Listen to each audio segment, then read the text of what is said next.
c'est à moi. Ah oui, il paraît que c'est à moi. On est au 17e Facebook Live. Vous êtes encore là, ça me surprend parce que alors, franchement, on fait tout pour que vous soyez pas là, mais bon, on va y arriver hein, peut-être. Oui, on va y arriver. Je pense. Le citoyen d'honneur de Noiseau. Noiseau, c'est la capitale de. C'est quoi comme département? Du Val-de-Marne. Ah oui, capitale du Val-de-Marne. Il est citoyen d'honneur. Voilà. Et vous savez que quand il y a des défilés, ils lui ont mis son char et tout, avec tous ses t-shirts. Enfin, c'est une star. Hein. Il a même plus la. Il prend même plus l'autobus ni le. Il n'y a pas d'autobus hein, là-bas pour y aller. Très peu. C'est un car. Voilà. C'est un car. Voilà. Il y a la future prison bientôt. Et oui, la future prison. Et voilà. Donc ça va être célèbre, Noiseau, la prison. Et puis. Voilà. Et tout. Donc, on est heureux de vous avoir parmi nous. Ça, c'est ce qu'on doit dire. Hein. Ouais. 2 semaines. 2 semaines. On était bien. Et je suis reparti en vacances? Non, je suis pas reparti en vacances. Un petit peu, mais bon. Ouais, un petit peu. Je vous laisse commencer? Oui. C'est traditionnel. Alors, je sais pas si vous vous souvenez. Non. À mon âge, je me souviens plus. Ça, c'est un truc. Faut pas le dire quand on. Faut plus me dire. Vous vous souvenez? Non. On avait élu notre Marvel de l'année dernière. Enfin non, vous aviez élu oui, tout seul le Marvel de l'année. Voilà. De Pixar. Et en fait, on a la suite qui arrive. Toujours sur l'origin story des X-Men. Toujours aussi bien dessiné, rétro à fond. J'adore son style. Ed Pixar qui nous avait fait... J'ai oublié le titre. Et c'est pas grave parce que tout le monde s'en moque. Voilà. Hip-Hop Family Slow. Quand je n'y pense plus, j'y pense. Voilà. Qui était aussi une rétrospective en fait. Quand j'y pense plus, j'y pense. Exactement. Le verbatim. Alors chez Panini, chez Panini. Et voilà. Comics. Panini comme les cartes. C'est la même boîte. Et on les colle où? Et là pour le coup on les colle pas. C'est un Panini sans collage? Mais c'est exactement la même boîte. Les Panini stickers, c'est Panini Comics, c'est la même boîte. Ah mais moi je pensais qu'il y avait des images qu'on collait à chaque truc. Non, bon d'accord. Et puis c'est très joli hein. On remonte l'histoire. Il vous dit de le monter, de me le passer. De Wolverine. Il est lourd, hein. Je veux dire, il est jeune, mais alors il est lourd. Hein. Voilà. Je suis loin à la détente, désolé. Oui. Non, mais c'est une question d'âge. Il ne reçoit pas les mêmes signaux que nous. Ouais, voilà. Voilà, très belle édition, c'est super, foncez, on a adoré. Moi je suis fan, Max est fan. C'est une valeur sûre. On peut s'arrêter là? On peut s'arrêter. Vous êtes fan là? On est fan. Alors donc c'est le Panini sans image et c'est nouveau, ça vient de sortir. Je suis très très déçu. Hein. Franchement, moi je pensais qu'on allait chez le marchand de journaux chercher des images pour X-Men Grand Dessin. Bon, alors c'est pas grave. Autre chose ou? Oui, un petit polar. Poison. De Golo Zhao aux éditions Pika Graphique. Moi j'ai bien accroché pour le coup. Vous accrochez beaucoup, hein, vous. Hein. Ah, j'accroche beaucoup aujourd'hui. Ouais, il accroche. Hein. Ah oui, bon, c'est à moi. On va suivre une jeune étudiante qui est rejetée par tout le monde à l'école. Ah, il y a des images. Et qui va en fait, qui a comme seul ami la personne qui est encore plus mise au banc de la classe. C'est quelque chose qui la pièce beaucoup. C'est joli. Et va arriver quelque chose qui va la libérer. Et elle va essayer de se libérer justement d'être la personne la plus détestée. Polar très noir, faut pas du tout se fier au côté très enfantin du dessin. Ah oui, elle a l'air méchante. Et c'est super, je vous conseille, foncez, c'est un one-shot bien efficace. J'adore. Graphiquement, c'est à tomber par terre, c'est de très belle couleur. Il y a même KFC. Il y a même KFC. Ça c'est à quelqu'un de sacrée référence. Super polar. Non mais j'adore la tête, regardez le dessin, il est absolument fabuleux, hein. J'adore. Ça s'adresse à quel public? Ça s'adresse pas. Ça s'adresse à tous ceux qui aiment un peu l'horreur, le polar. Les très jeunes ou les... Non, à partir de 15-16 ans pour commencer, parce que le sujet est quand même un peu dur. Regardez, c'est joli, enfin c'est très bien dessiné, j'adore, hein, franchement. Bah oui, justement. Alors, c'est à tomber par terre. Vous avez vu? C'est incroyable, hein. C'est même plus une émission, c'est un show. On se croirait chez Patrick Sébastien. Hein. Donc, il y en a encore peut-être. Je vais peut-être commencer parce qu'il n'y en avait plus beaucoup. Je commence là. Oui, là, il commence à affaiblir. J'ai découvert ça. Alors, c'est vrai que l'époque en ce moment, la période n'est pas terrible. Hein. Entre les gens, on leur pique leur argent, on leur en redonne, on leur en reprend. Ils ont, c'est un peu triste. Hein. On sent pas, les gens sont, hein, c'est pas, hein, vous êtes d'accord derrière, c'est pas felice. Hein, c'est dur. Hein. Ouais. On sent que, je sais pas pourquoi, mais c'est dur. Hein. Donc, et puis il y a Jackie Durand qui a écrit un petit livre qui s'appelle Le Cahier de recettes chez Stock. La couverture. Franchement, si on me l'avait pas conseillé, je suis pas sûr que j'aurais ouvert le bouquin. En fait, c'est une merveilleuse histoire d'amitié entre deux hommes et puis un petit garçon. Et ce petit garçon, il va devenir un adulte. Et puis un des hommes est le papa de ce petit garçon. Ça commence, c'est l'amitié entre ces deux jeunes appelés pendant la guerre d'Algérie. Ils voient des choses absolument abominables. Ils retournent en France. Et puis, ils décident d'acheter un restaurant. Je crois que ça s'appelle le Relais Fleuri. Et c'est alors le petit garçon va naître. Il y a une jeune femme qui s'appelle Hélène. Un amour. Alors on va dire l'amour va être presque impossible entre le papa et puis cette femme. C'est très tendre, c'est très doux. Et puis vous avez ce petit garçon. Et il est dans les cuisines. Lui, il baigne. Il baigne dans. Alors ça sent. Toutes les saveurs possibles, inimaginables qu'il y a dans une cuisine. Ce sont des amoureux de nourriture, de gastronomie. Mais j'aime bien ce type parce que le cuisinier, il aime plutôt les rebelles. Vous voyez, il aime plutôt les voleurs. Il aime pas tellement les gens très honnêtes avec le nœud papillon et tout ça. C'est pas trop son truc. Et puis alors il a un complexe, il a un gros complexe parce qu'il est très très bon cuisinier, mais intellectuellement il sait pas trop, c'est pas son truc quoi, la littérature et tout. Et il va pousser son fils à apprendre aussi. Et le fils, il va revenir vers ses premiers amours, c'est-à-dire il va revenir vers le restaurant, vers le Relais Fleuri, avec tout ce que son père lui a appris, mais de valeurs simples. Mais vous savez ce qu'on n'a plus maintenant, c'est-à-dire des vraies valeurs, le respect de l'autre, le partage, truc horrible, la générosité par exemple. Il sera jamais riche parce que il est trop généreux, il est pas, en plus il sera jamais célèbre parce que lui il est affable, il veut faire plaisir aux gens, il est derrière ses recettes et tout, il aime imaginer.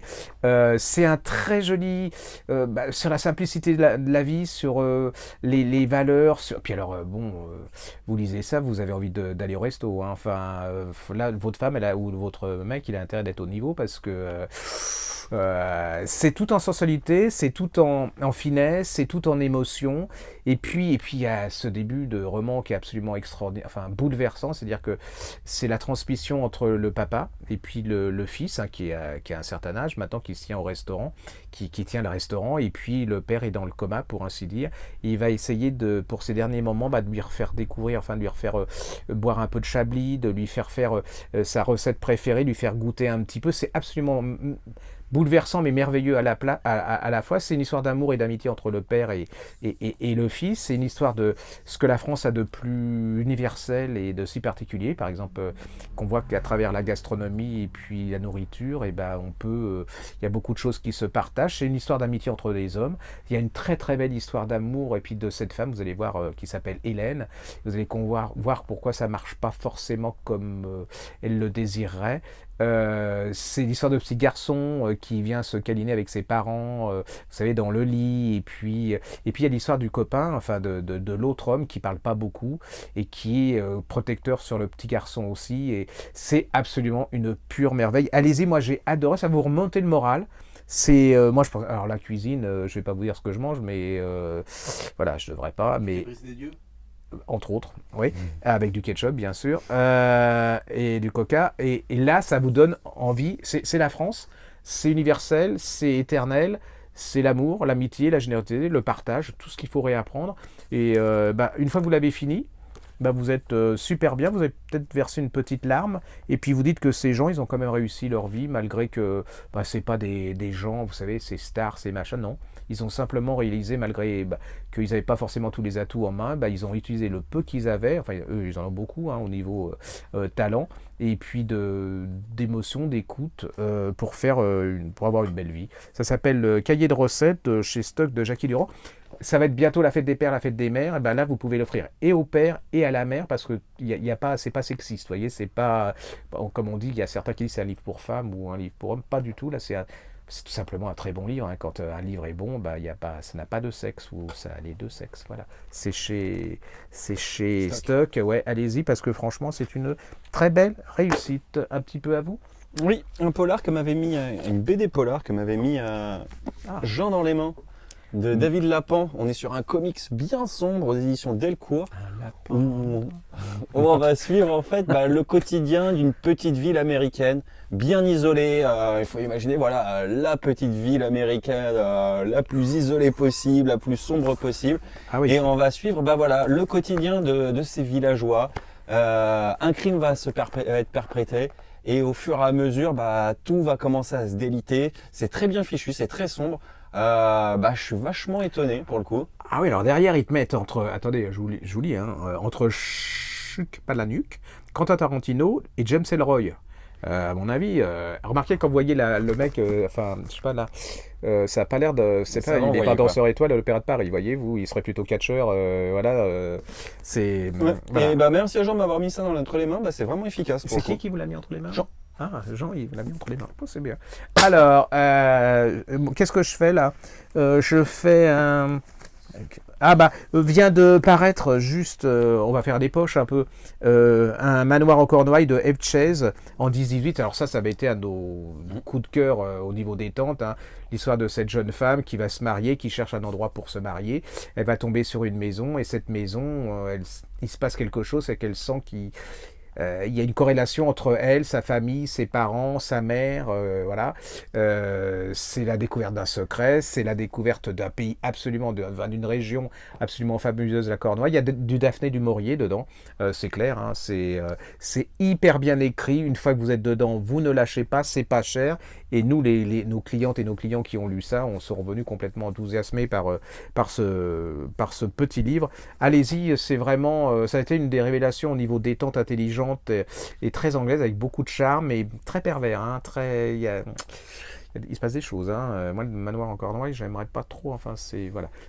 C'est passé en 10-18. Qu'est-ce que j'ai d'autre encore? Vient juste pour vous signaler que le dernier Joel Dicker, la disparition de Stephanie Meller, vient de paraître chez De Fallois Poche. Hein, donc, si vous êtes un fanat de Joe Dicker, mais que vous n'avez pas les moyens ou que vous n'avez pas la place, hein, eh bien ça vient juste de paraître.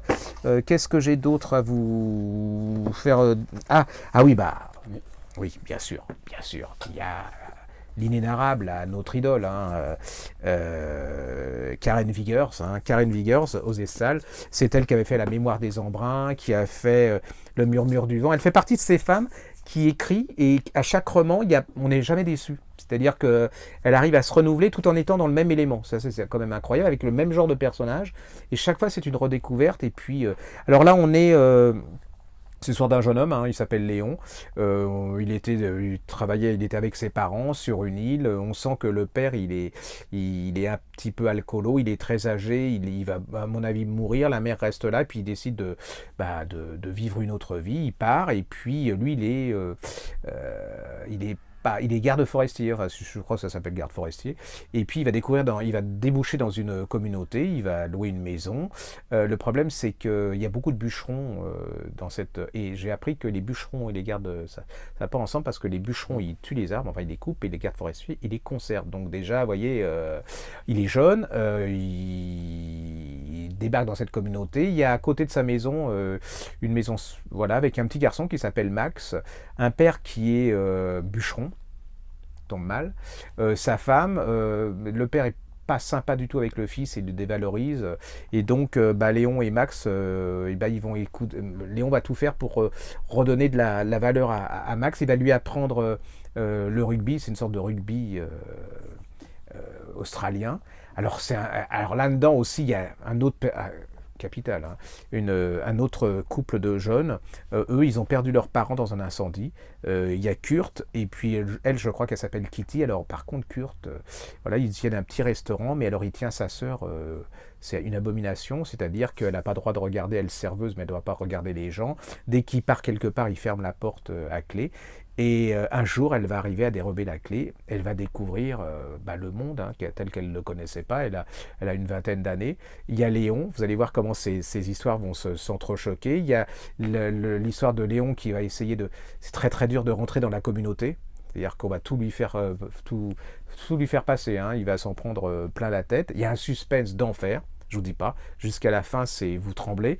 Et puis, il y a un truc. Hein, c'est un hymne à la nature. C'est-à-dire que vous sentez l'eucalyptus. Ces gens ne vivent que par la nature. C'est-à-dire la mer, se balader dans les forêts, dans les bois, les animaux. Vous allez manger du requin. Il y a le diable de Tasmanie. Ils sont complètement amoureux des animaux et de la nature. C'est absolument fabuleux. Alors ça, c'est pour les vacances. Alors fête des mers, ça c'est sans risque. Si vous n'avez jamais lu, vous commencez par le Murmure des Sombrins en livre de poche. Tout est en livre de poche, hein, pour ainsi dire. En plus, c'est une femme formidable qui n'a pas la grosse tête et qui a, pour mon avis, un des meilleurs écrivains de ce début de siècle. Celui-là, le dernier, est une pure réussite. Il faudrait peut-être qu'ils arrêtent. Oui, ça s'appelle le bruissement des feuilles de Karen Wiggers chez les Escales. Il faudrait peut-être qu'ils arrêtent les bandeaux du genre l'auteur aux 700 000 lecteurs, quoi. Je veux dire, Barbara Cartland, elle en avait 4 millions. C'est pas un argument, hein, 700 000. Là. Donc, vous oubliez cette là, et puis vous précipitez parce que vous allez passer un bon moment et découvrir des personnages. Et c'est inoubliable. Et alors, ça donne envie aussi de partir en Australie et de découvrir ce pays, mais pas vous savez, les surfeurs blonds avec la bière et le ventre. Parce que ça m'énerve un peu. Les Australiens, on les voit toujours jeunes maigres, mais quand ils ont 60 ans, avec ils partent dans les terres après. Oui, voilà, ils sont dans les terres, je veux pas le savoir. Enfin, bon, voilà. À vous? Une BD plein d'humour que j'avais beaucoup aimé. Vous vous souvenez peut-être de Godman de Jonathan Munoz aux éditions Fluide Glacial. Et le 2 est arrivé au nom de moi. Alors le statu quo n'a pas changé. Charles refuse toujours d'être un dieu. Je peux lire? J'adore. C'est les gens, c'est les hommes comme j'aime, enfin les individus. Il est fainéant, libidineux, nonchalant, alcoolique, égocentrique et accessoirement Dieu. Ça, j'adore. C'est un peu moi, ça. Donc, bon. Et justement, Charles, dans ce premier tome, au nom de moi, avait refusé son statut divin et faisait tout pour ne pas être Dieu, jusqu'à une rencontre avec une petite fille qui va essayer de le rebooster un peu. Ah oui. Petite fille? Une petite fille. Ah bon. Et dans ce tome 2, au nom de moi, qui va à nouveau changer, sauf que le moi va changer d'orthographe, un nouveau dieu va arriver. La télé en a marre que Charles refuse d'être un dieu et va nous créer un nouveau dieu tout fait, tout propre. Et on va avoir un affrontement entre ces dieux. C'est très bien fichu. J'adore Jonathan Munoz, j'adore son humour, on est plein dans l'humour Fluide Glacial. C'est vraiment excellent. Foncez, j'adore ce que fait Munoz. On peut remercier aussi Rebecca Morse Exactement. pour la couleur, parce que c'est comme les traducteurs, généralement on passe à côté, mais une BD où la couleur est loupée, c'est pas une belle BD et puis vous n'avez pas le plaisir. Et donc, il faut beaucoup remercier Rebecca Morse parce qu'elle a fait un joli boulot, c'est très joli, hein, franchement. Ouais, félicitations, c'est vrai. Je suis gentil, hein. Je dois couver quelque chose. Une maladie. Ouais, une maladie. Je pense que je suis pas bien. On a encore beaucoup là? Vous pouvez Ouais, je vais commencer parce que j'ai peur que vous soyez pas à la hauteur. Non, je plaisante. On va encore dire que j'ai la grosse tête, ce qui est vrai d'ailleurs. Alors, vient de paraître en poche, ce qui avait été un des événements. Hein, nous, on a un énorme succès, et puis c'est un de nos auteurs préférés. Hein, c'est Jean-Christophe Porte. Il avait fait La Disparue de Saint-Maur. C'était chez City. Là, c'est City Poche. Ça vient de paraître en poche. C'est l'histoire c'est une histoire qui se passe au temps de Lafayette, la Révolution, et ça se passe à Saint-Maur, Joinville-le-Pont. Enfin, si vous habitez Noirmoutier ou Bonne-sur-Ménoche, vous pouvez le lire. Hein. C'est pas parce que ça se passe aussi à Londres. C'est plein de rebondissements. C'est les coulisses de la Révolution. Ce type est hyper doué pour le roman historique. C'est une des révélations, hein, avec Daillon, avec ces gens de qualité. Il y a une nouvelle génération d'écrivains de polar historiques. Et puis bon, c'était sympa. On le remercie aussi d'avoir fait un bouquin sur Saint-Maur et même que tous les gens de Saint-Maur devraient le lire parce que s'ils ne l'ont pas lu, même ceux de Joinville-le-Pont, parce que ça aussi, Joinville-le-Pont. Enfin, voilà. Non, allez-y, c'est une pure réussite et puis c'est absolument pas cher. Et je peux pas vous dire le prix parce que c'est pas marqué dessus. C'est 8,50. Voilà, ok. Ça, c'est une belle réussite. Je vous signale, on en reparlera plus longuement après. C'est le nouveau Kate Morton, La prisonnière du temps. C'est chez Presse de la Cité. C'est le livre de détente comme on les aime, c'est-à-dire c'est un côté Daphné du Maurier, Hitchcock, mais aussi romantique, avec des secrets, des remontées à l'époque victorienne, à notre époque, des allers et retours, des histoires d'amour, des histoires de secrets, enfin c'est hyper bien fait. On vous en parlera, les filles ont adoré ici, hein, mais moi, pour vous dire franchement, le truc, j'en suis à peu près ici, hein, donc je vous le dirai quand je l'aurai fini. Ça s'appelle Kate Morton, La prisonnière du temps, mais bon, il est 3/4 déjà, aux 3/4 c'est bon, hein, donc qu'est-ce que j'ai d'autre à vous? Si vous signalez que il y avait Ragdoll qui était paru, nous ça c'était notre idole, hein, c'était vraiment voilà, c'était un polar exceptionnel. En plus, il est super sympa. Il sera au salon d'ailleurs. Et là vient de paraître la suite, l'APA, avec un des personnages de ce premier que vous allez retrouver dedans. Et là, vous allez passer un super bon moment pour pas cher. Et c'est vraiment un peu plus le type, il est sympa. Hein. Il est très sympa. Franchement, il n'a pas de gros. Ah ouais, c'est pas comme certains Français, un don. Non, enfin, pas le. On ne sera pas. Ouais, quoi, ça, on en meurt. Juste. Ah bah, on va. Oui, alors les indispensables. Hein.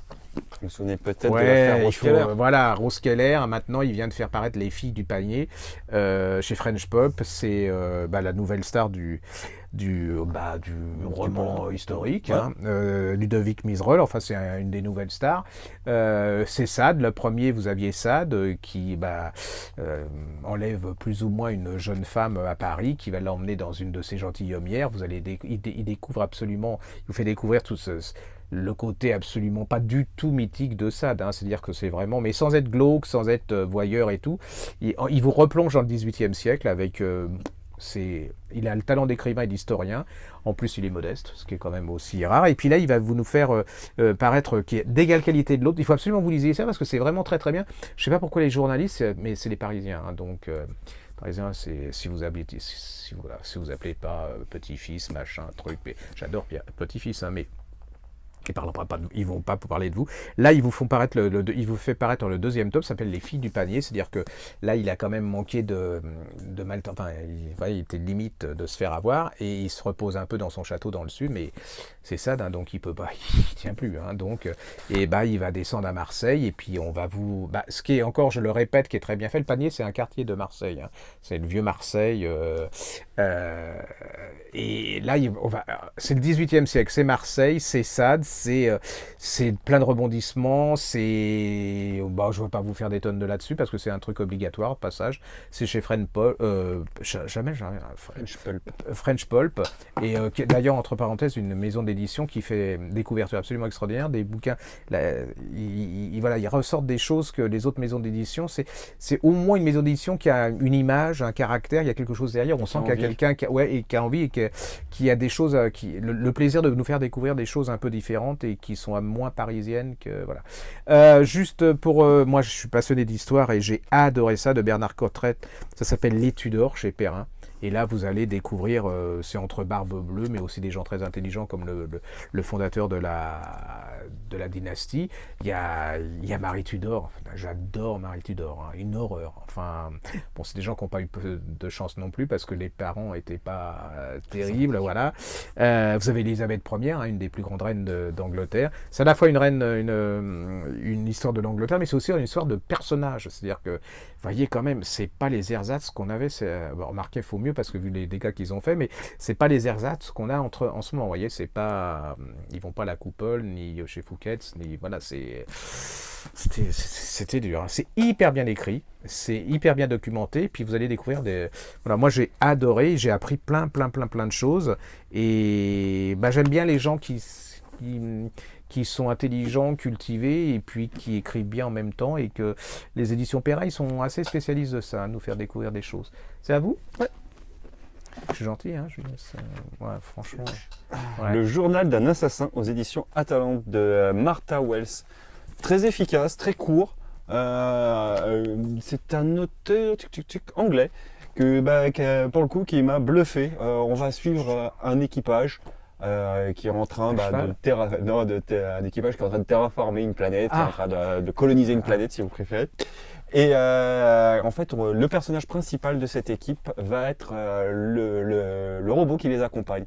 On va suivre une intelligence artificielle. Et bien évidemment, va se passer des choses plus ou moins étranges. On va commencer à se poser plein de questions. Qui peut être le coupable responsable de ce qui leur arrive ? Bien évidemment, on va se poser beaucoup de questions. Et je vous en dis pas trop, mais c'est vraiment cool. Efficace, on peut le faire lire à tout le monde, on peut le commencer jeune, en plus c'est très light. Qu'est-ce que vous appelez jeune, attention ? 13-14 ans. Ah oui, c'est pour nous. Voilà. C'est le journal d'un assassin, c'est ça ? Exactement. C'est chez Martha Wells, c'est aux éditions de l'Atalante. C'est drôle, j'ai une équipe elle. Enfin, rapide, net, efficace.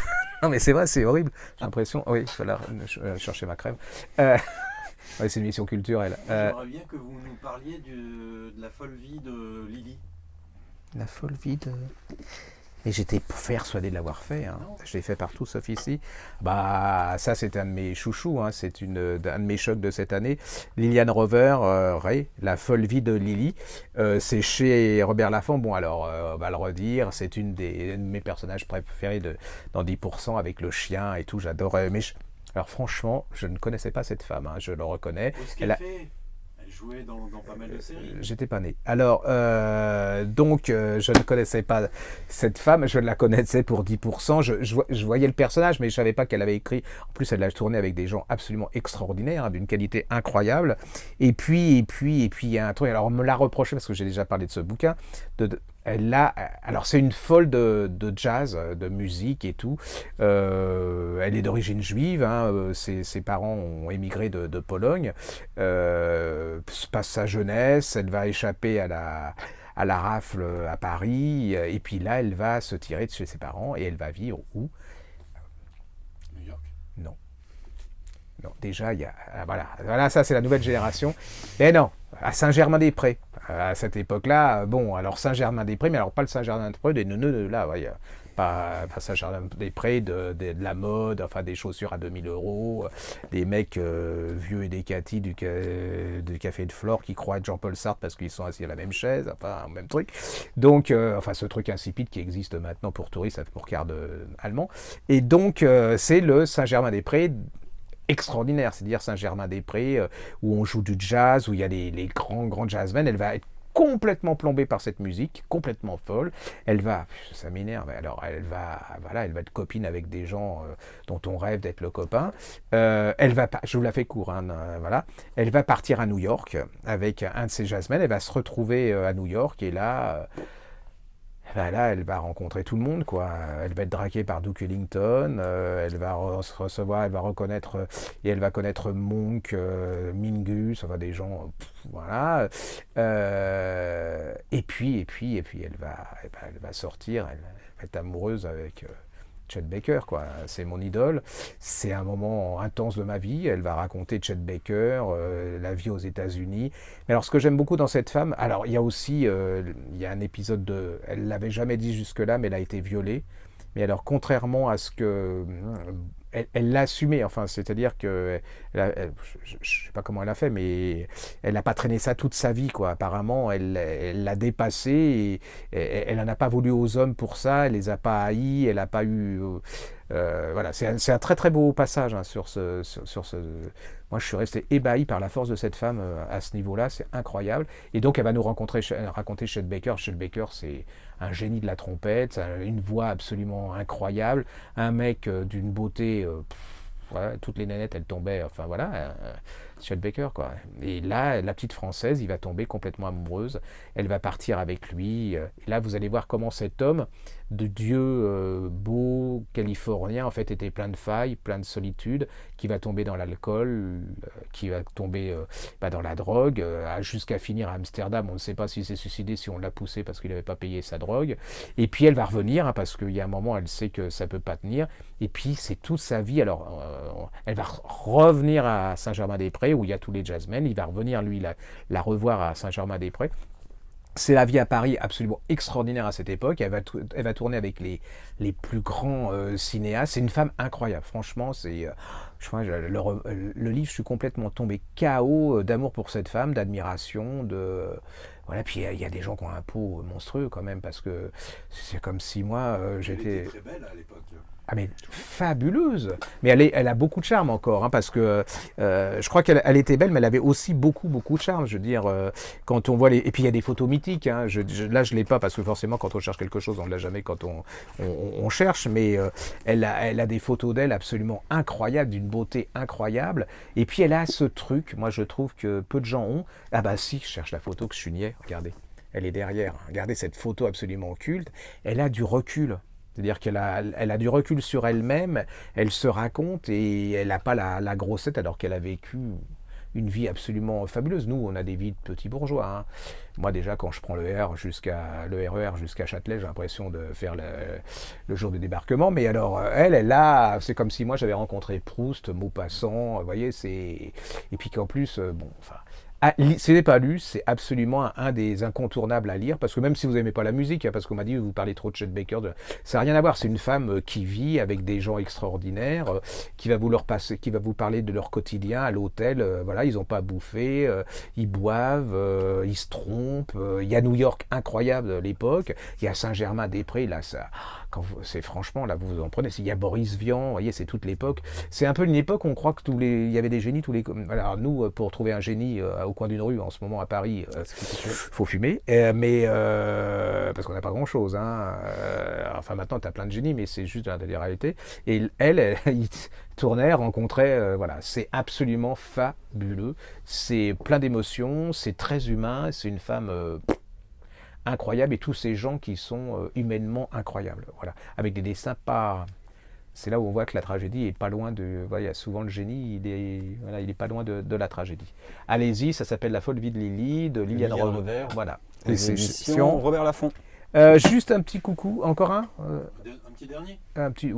J'avais plein de trucs encore. Hein. On se refera une spéciale imaginaire, parce que j'ai découvert plein de trucs extraordinaires aux éditions imaginaires. Et aussi un petit signalement pour dire qu'il est sorti le tome 2. Ah oui, alors ça, on vous le refera un spécial aussi, parce que ça c'était le choc de l'année, hein, la révélation. Voilà, il vient la suite et. Ouais, c'est Nagasaki et c'était quoi, Hiroshima. Vous voyez, il y avait déjà eu Hiroshima, là il nous fait Nagasaki. Il est dispo. Voilà, et ça c'est une trilogie, donc j'attends. Et il sera au Salon du Livre. Ah bah oui, obligatoire. On n'est pas le quai du polar. Alors, c'est vrai, on sait reconnaître le talent. Alors, juste un petit coucou, parce que c'est une femme. Alors j'adore ce genre de femmes, enfin ce genre, qui sont modestes, qui ont du talent, sont des vraies aventurières, qui ont un courage incroyable, qui ont une vie incroyable. C'est Isabelle Autissier qui vient de nous faire paraître chez Stock Oubliez Clara, et alors elle écrit bien. Vous voyez, c'est, je veux dire, alors je suis très con, mais il y a un navigateur, il sait faire de la voile, et puis bon, il y en a qui se font écrire leurs livres par d'autres et tout, vous voyez, et elle, non, elle écrit bien, elle a un très style très fluide, voilà, qui vous fait rentrer. Elle sait très bien décrire sans vous emmerder. Là, on est, c'est un jeune Américain qui revient. Il est russe. Hein. Il est gay, donc. Son père, on lui annonce que son père va mourir. Les relations avec son père étaient très dures. Il est parti en partie à cause de ça. Il a réussi sa vie aux États-Unis. Il est spécialiste des animaux. Il est à l'université. Il est prof et il rejoint son père avant qu'il meure. Alors on est au fin fond de la Russie, hein, où il fait très chaud. Là, c'est pas pour moi. Donc, il va retourner dans les endroits de son enfance. Vous allez découvrir ce père, et ce père, il y a une histoire, il y a un secret, c'est pas ça le principal du livre. Hein. Je trouve que c'est les personnages qu'elle décrit, c'est ça que je trouve que c'est un bon écrivain, parce que psychologiquement, elle les campe très bien, et on y croit sans problème. Ce sont des personnages très forts. Et puis, il y a un personnage qui va disparaître sous Staline, hein, une brillante chimiste, je crois, et puis qui est de la famille. Et on va essayer de découvrir le pourquoi de cette disparition. C'est vraiment la Russie dure, hein, âpre. Puis ce père, il est, au début on le hait, mais on comprend mieux au fur et à mesure qu'elle décrit. C'est vraiment une réussite.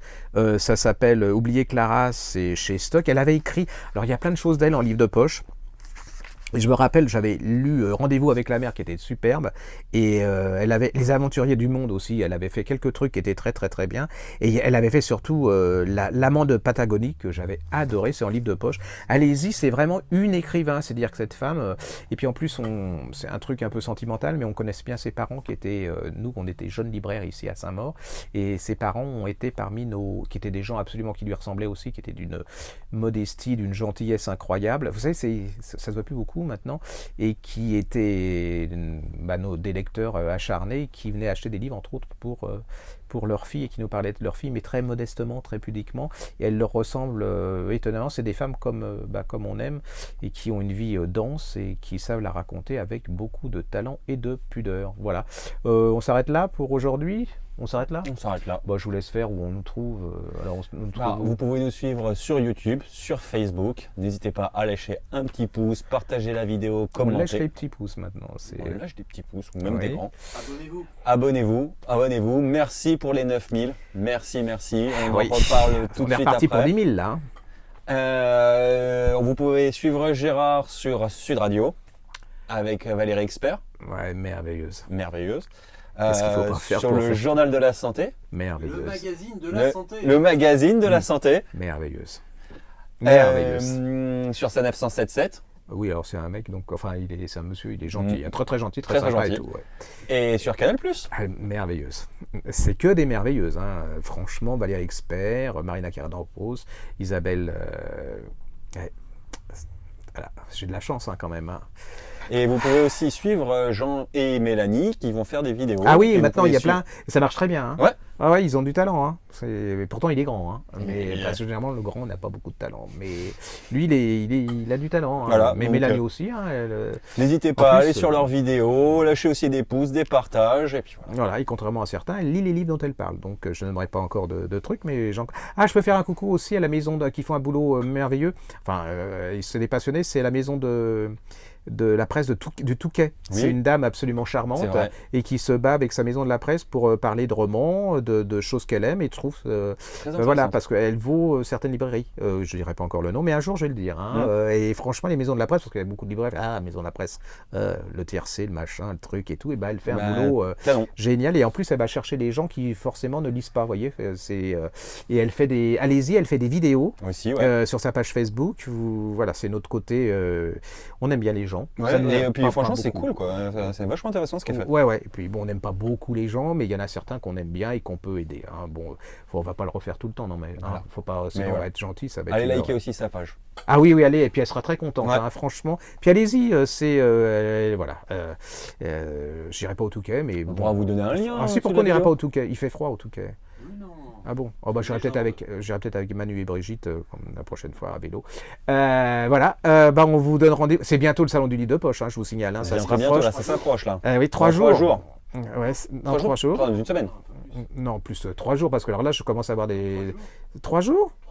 Ah, alors 3 jours. Dans 3 jours, comptez là. Non, dans 2 semaines. Dans 2 semaines, dans 15 jours.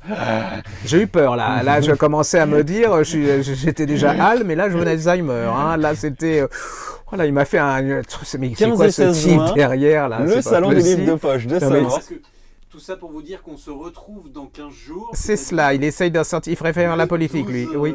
12 juin prochain. Oui, il va se présenter et tout. Bon, on vous remercie de votre fidélité. Ah, fidélité. Voilà, c'est ça, gentil, je suis pas sûr.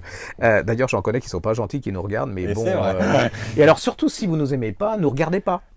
Franchement, c'est inutile de perdre du temps. Alors, voilà, parce que n'importe quoi, on va vous bannir. J'adore bannir. Je ne dis pas assez de mal, parce qu'on est coincé. Vous voyez, on en a que 5000. En plus, j'ai la page, sinon elle est sur la page Griffe Noire, hein, mais on est coincé, j'arrive pas à me. Voilà, alors si vous nous aimez pas, vous nous mettez un mail en disant c'est horrible, votre choix c'est nul, il dit des choses là. Et là, on adore appuyer sur bannir parce que ça nous permet d'avoir des gens qui nous aiment bien. Hein, c'est vrai. Bien. Et il est pareil, hein, il est jaune, mais c'est la même chose que moi.